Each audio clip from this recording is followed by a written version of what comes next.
Bom dia, paz do Senhor a todos. Fazer uma explicação aqui para alguns grandes estudiosos da Bíblia, mais nécios do que aqueles que não foram alfabetizados, que vieram comentar que pregação é essa minha que eu só leio a Bíblia, né?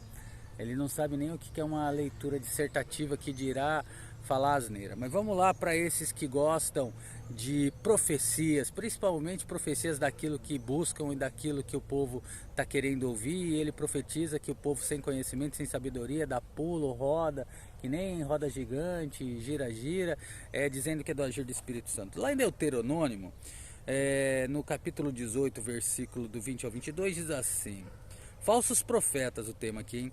Mas o profeta que presumir falar alguma palavra em meu nome, que eu não tenha mandado falar, ou que falar em nome de outros deuses, o tal profeta morrerá. Essas pessoas, eles não têm nem capacidade de ter respeito com a palavra de Deus, de honrar a Deus. E aí profetizam tudo que querem os outros ouvir, o que eles querem falar, para eles terem holofotes e aplausos na sua vida. Versículo 21.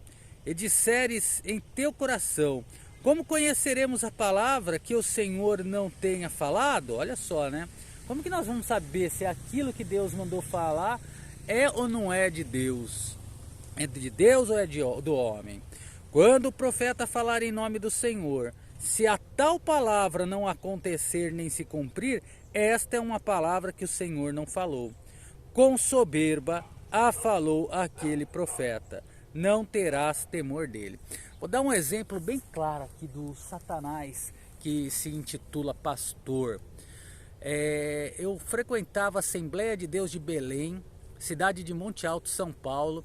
O pastor presidente daquela cidade lá, num domingo, precisava de dinheiro. Sabe o que ele fez? Ele disse que as pessoas que dessem R$100, isso foi em 2009, 2010, ali, no máximo 2011, eu não me recordo agora, acho que 2011 mais certeza, que se desse R$100, Deus ia multiplicar 10 vezes, 100 vezes mais, não me recordo, aquilo na vida da pessoa. E se isso não acontecesse, até o final do ano ele rasgava a carteirinha dele. Olha, sem brincadeira, pelo número de pessoas que eu vi lá na frente, pelo menos R$10.000 ele arrancou das pessoas. E as pessoas não foram abençoadas não, tá? Isso daí é heresia, é mentira. Mas é esse tipo de profecia que o homem sem a palavra do Senhor quer ouvir. E vou te dizer, eu naquela época era um homem sem a palavra do Senhor. Sabe por quê? Porque eles nos ensinam a pegar vídeos na internet desses lobos, ficar ouvindo e pregar igual eles, para nós nos tornarmos discípulos. É como se fosse uma faculdade de Satanás. Vamos fazer mais uma leitura agora, ver o que Deus fala aqui no livro. Eu fiz algumas anotações, Jeremias 23, do 25 ao 27, porque estão querendo buscar coisas do coração, mas não estão querendo buscar as coisas de Deus, as coisas de Deus. Se nós passarmos luta, se nós passarmos dificuldade aqui na terra, não se incomoda. A nossa herança é no céu, a nossa herança não é aqui na terra. Aqui na terra nós não temos nada demais para receber. Vamos lá, Jeremias 23, 25. Tenho ouvido que aqueles profetas dizem, profetizando mentiras em meu nome, dizendo: sonhei, sonhei. Ei Deus, quantos não fazem isso, né? Até quando sucederá isso no coração dos profetas que profetizam mentiras? Olha só, e que profetizam somente um engano do seu coração. Olha só, isso é o próprio Deus falando. É certo que essas profecias dadas por Jeremias a respeito desses falsos profetas não foram recebidas com aprovação, mas sim com ódio, especialmente quando o Espírito Santo, por meio do profeta, os chamou de mentirosos, os quais, aqui versículo 27, os quais cuidam que farão que o meu povo se esqueça do meu nome, com os seus sonhos que cada um conta ao seu companheiro, do mesmo modo que os seus pais se esqueceram do meu nome por causa de Baal. Como o povo de Israel chama o Senhor de mestre ou marido, e chamava Baal pelo mesmo nome, eles já não distinguiam entre os dois. Consequentemente, na religião atual, a Igreja Católica identifica Maria com o Senhor, enquanto muitos dos seus contrapartes protestantes identificam suas denominações religiosas com o Senhor. É o que eu estou acabando de dizer.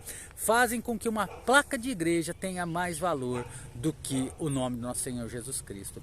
Fazem com que o nome de um pastor herege que prega mentira, mas é o que o povo quer ouvir, tenha mais valor do que o nome do nosso Senhor Jesus Cristo.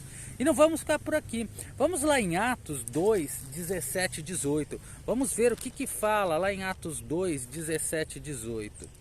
Porque, tá lendo o Antigo Testamento, o Antigo Testamento já se cumpriu, é só pra gente recordar, não precisa ler isso daí não, você tá caindo em contradição. Então vamos ver o que fala o novo, né? A nova aliança que foi dada a Paulo. Só confirmar aqui, Atos 2, 17 e 18, e diz assim a palavra do Senhor: e nos últimos dias acontecerá, diz Deus, que o meu Espírito derramarei sobre toda a carne. Fala todas as pessoas em toda parte, portanto não limitado a alguma localidade geográfica em particular, também não limitado com respeito à raça, à cor ou à crença. E os vossos filhos e as vossas filhas profetizarão, inclui ambos os gêneros. Os vossos jovens terão visões e os vossos velhos terão sonhos. Tudo dado pelo Espírito Santo. A língua hebraica indica: tanto seus varões jovens como anciões terão visões, e tanto seus anciões como os jovens sonharão sonhos. Também se aplica aos dois gêneros. E também do meu espírito derramarei sobre os meus servos e as minhas servas naqueles dias. Fala propositalmente de duas classes de pessoas que no passado era muito pouco valorizado: os escravos e as mulheres. E profetizarão. Diz respeito a um dos dons do Espírito Santo. 1 Coríntios 12, do 8 ao 10. E sabe o que eu te digo? Aqui Deus não está te dizendo que tudo que você está ouvindo de profecia é dele. Aqui Deus está dizendo que vai entregar e entregará a todos aqueles que buscarem ao Senhor, a todos aqueles que tiverem recebido esse dom do Senhor. E vamos voltar lá para aquilo que Deus falou no Antigo Testamento, e vale também para os dias atuais. Se a profecia não se acontecer, ela veio de quem? De Deus? Não, de Satanás, porque Deus, ele não é mentiroso. Deus, ele não engana o seu povo, mas o homem para ganhar aplausos e créditos, sim. Vamos ver aqui 1 Coríntios 14, do 3 ao 5.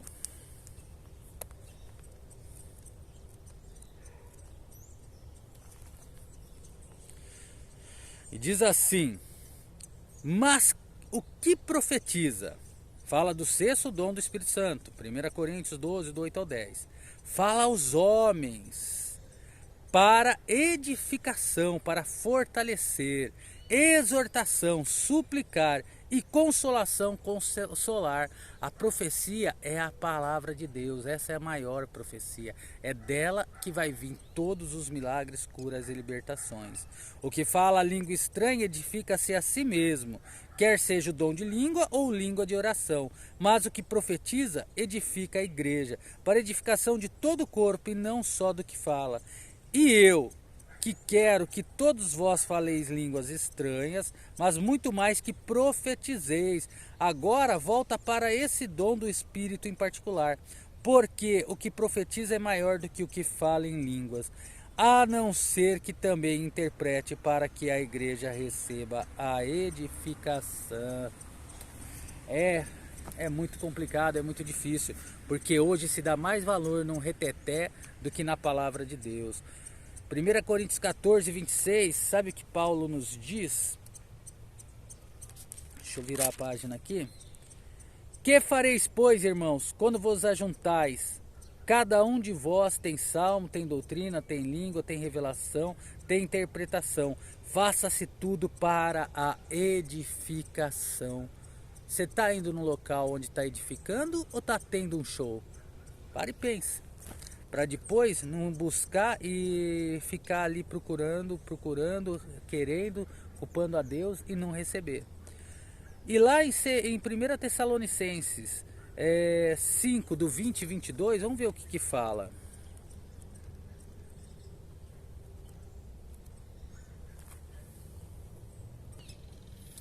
Aqui em 1 Tessalonicenses, capítulo 5, versículo 22 e 23 diz: abstende-vos de toda aparência do mal. A pergunta é: isso agrada a Deus? E o mesmo Deus de paz vos santifique em tudo. Essa é uma santificação progressiva que só pode ser feita pelo Espírito Santo, que a executa pela nossa fé, estando firmemente ancorada na cruz, dentro dos parâmetros nos quais o Espírito sempre opera. O processo de santificação envolve o homem como um todo. E todo o vosso espírito e alma e o corpo sejam plenamente conservados irrepreensíveis para a vinda de nosso Senhor Jesus Cristo. Isso se refere ao arrebatamento. Além disso, este versículo revela o fato de que qualquer envolvimento, seja justo ou injusto, afeta ao homem inteiro, e não só o corpo físico ou a alma, como alguns afirmam. E finalizando, teríamos muito mais. Vamos em Gálatas, capítulo 1, versículo 8 ao 9.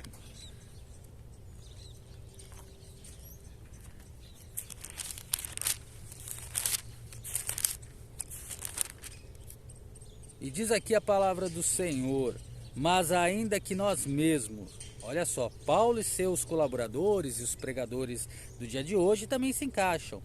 Ou um anjo do céu vos anuncie outro evangelho, além do que já recebestes, Jesus Cristo e ele crucificado, seja anátema. O que quer dizer anátema? Eternamente condenado. As pessoas não estão nem aí, acham que estão servindo a Deus, ganhando rios de dinheiro às costas dos nécios que não buscam ler a palavra do Senhor, daqueles que acham que estão cheios do Espírito Santo, mas estão vazios, e o fim deles é condenação, condenação eterna. O Espírito Santo fala por intermédio de Paulo, tornando isso algo muito sério. Assim como já vô-lo dissemos, agora de novo também o dizemos que, numa oportunidade do passado, havia-lhes dito a mesma coisa e tornou Paulo a dizer. Por quê? Porque continuavam a andar no mesmo caminho errado. Por isso que eu leio e releio várias vezes trechos iguais ou semelhantes para avivar a igreja, não para ter curtidas. O que tornava a traição deles ainda mais séria, pois uma vez anunciado que aquilo era errado e continuando no erro, mais acusado será. Se alguém vos anunciar outro evangelho, além do que já recebeste, seja anátema, eternamente condenado à perda da alma. Porque persuado eu agora a homem ou a Deus? Olha só, Paulo nunca trabalhou para agradar homens, mas para fazer a vontade de Deus. Mas já no século presente, os homens e mulheres trabalham para agradar a homens e mulheres, para encher o seu bolso de dinheiro, porque a nenhum fim levaria a eles a querer me agradar ou agradar você com mentira, se não fosse para eles ter algo em troca. Ninguém vai se levantar da sua cama, sair da sua casa, se não for para trazer algo em troca. E o que trazem eles em troca? Dinheiro. Ou procuro agradar a homens. Se tivesse ainda agradando aos homens, não seria servo de Cristo. Não se pode agradar aos homens e a Deus ao mesmo tempo. Então, para aqueles que são estudiosos e acham que pregação é rolar no chão, girar, falar uma língua de Satanás sem nexo, gritar, dar pula-pula, profetizar mentira, seu fim é a condenação eterna. Mas ainda há tempo. Como essa semana uma pessoa veio falar que eu fico postando que não pode ficar adorando imagens, isso, aquilo, e ele disse que Deus fala isso daí no Antigo Testamento para deuses falsos, mas pegar e fazer imagem de Aparecida, de Antônio, de Pedro, de João, do diabo a quatro, isso Deus não fica triste não, porque isso daí tem valor para Deus, né? É um nécio, é uma pessoa que até falou que pregação boa era de João Batista. Sendo assim, eu falei para ele: então, irmão, arrependei-vos, porque o teu fim é a morte eterna e você está brincando com Deus. Deus abençoe a todos, um forte abraço e até o próximo vídeo.